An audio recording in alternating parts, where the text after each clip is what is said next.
So I wanted to build a TV cabinet for our living room, and we started with a couple of ideas. But the first thing I had to do was move our heat vent, which was off center, so it came out in the middle of our toe kick.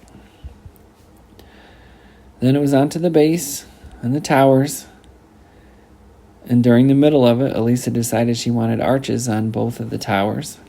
So I found some scrap wood and built a couple of those. Everything is made out of birch plywood and poplar face frames. And this thing was pretty big, so it did take a lot of prep work, a lot of wood filling, caulking, sanding.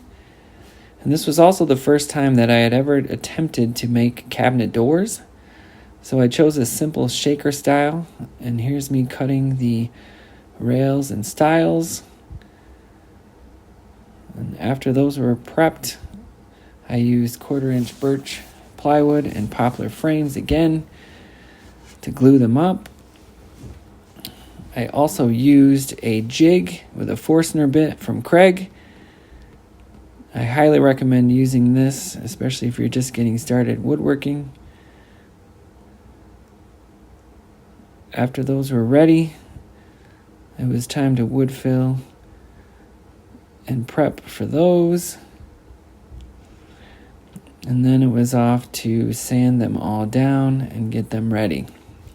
Now, shortly after this, I did have an injury on my table saw, where the wood kicked back at me and damaged my hand pretty good. So it was a quick trip to the ER before we got back at it.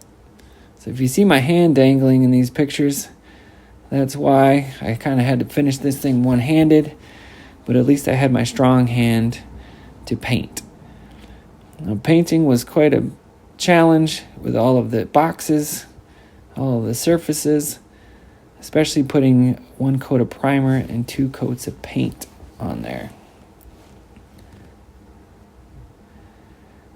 You'll also see in the video a lot of me holding things with my pinky, like here, because I couldn't grab anything with my index finger, my ring finger, or my thumb.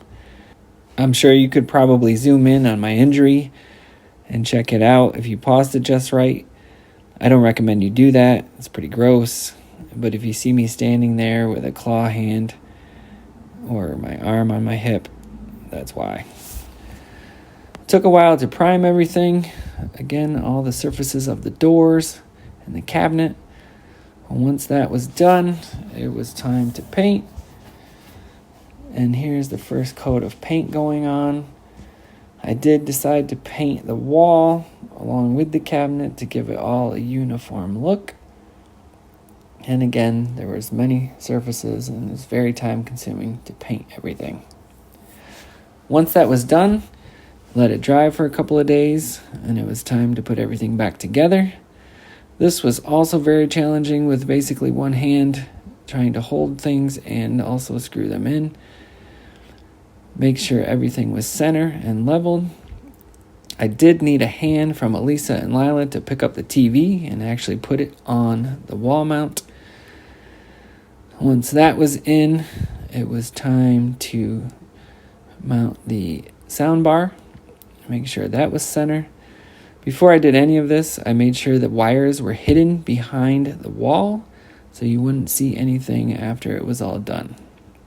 It was also challenging to get everything plugged in while also still pressed up against the wall, but eventually we got it. Then it was on to the doors and the hinges. Again, this was my first time doing this. They did not come out perfect, but I think they came out pretty good for it being my first attempt at it. Once that was done, we did decide to put some lights in each of the tower boxes to illuminate them. And after that was set, I did want to change out, there were old outlets in the wall, and I did want to replace them with some updated outlets that had a USB as well as 2 USB-C charging ports. It's always a little difficult to deal with wires and get the box pressed back in. These also had a different faceplate one that covers up any screws, so those were a little challenging to get on, but once they did, they looked nice. Then it was time for the handles. Elisa, if you can believe it, was undecided on pulls or knobs, so we started with the pulls, but we actually switched those and ended up with knobs. And here is a video of the finished product with and without the lights on. And this thing is great for our first movie night. Thanks for watching. If you like it, let me know in the comments.